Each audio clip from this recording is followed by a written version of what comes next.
letting go of the idea that I had to have one identity, one way to describe myself, one real me, hasn't left me any less confused about who I am, but it has certainly left me inspired, engaged, interested, complicated, and aware. And I'd rather be all of those things than just plain old American or plain old Arab. I'm a Palestinian, Lebanese, American, Christian woman, but I grew up as a Jew in New York City. That is all the things that I am, but what I usually just say is that I'm a New Yorker, which is probably the only identity that I really can hold on to with any certainty. Most of my work is about exploring the difficulty in living between the East and the West.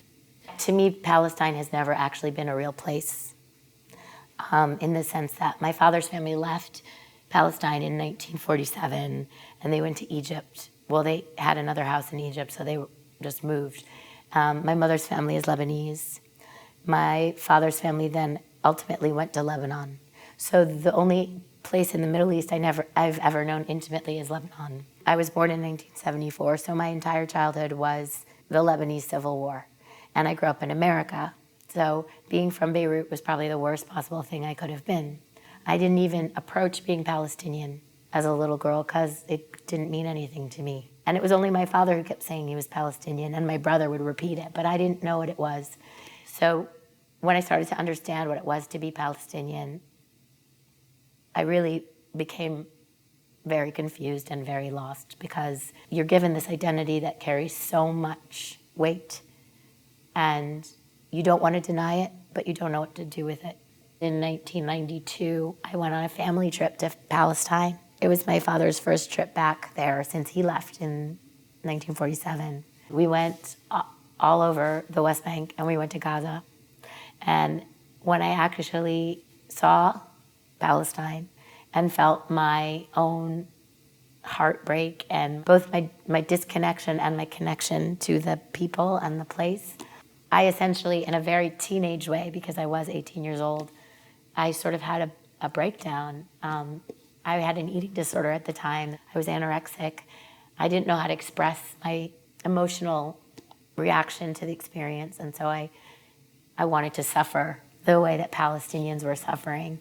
And that was probably the culmination of my realization that I was Palestinian and my decision to fully embrace it and go forward, telling everyone this is who I am, and this is what's going on, and this is what I believe in.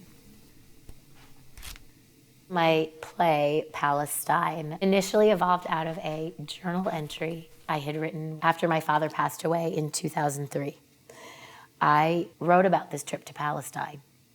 Somehow, because of the humor and the very disarming way in which I discussed the Palestinian question, and the fact that I was willing to admit that I really didn't know very much, and I sort of brought the audience along to learn with me, this is what made people want to support the play and have it produced. Though I was petrified to stand on stage and use the word apartheid in my characterization of Palestine, and yet at the same time identify as, a girl who grew up amongst Jews on the Upper West Side of Manhattan and who speaks Yiddish as well as she speaks Arabic. I was petrified that people would be angry and protest, but it was received amazingly well. And I wrote it for Americans. I didn't write it for Arabs. I thought that Arabs would think that it was, Arab 101 class. But Arabs have reacted to it with as much positive emotion as the Westerners have. My generation is a very specific generation. My generation was born and came of age during the Lebanese Civil War and during the last 20 or 30 years of Oslo and the peace process in Palestine and all of these things, and the first and second intifada. So for us, there's been a great need to find a new voice, a new way of expressing ourselves. I believe that my culture is a beautiful, wonderful, generous, embracing, loving, misunderstood largely culture. And in the place where I grew up, I was taught that this very same culture was only hatred, violence, fundamentalism, evilness. And so I think that having seen the bloodshed and having seen so much uprootedness, so much violence, and so much hatred and anger, I think that what my generation has been doing and is doing amazingly well is trying to find another way to speak about who we are and what is going on.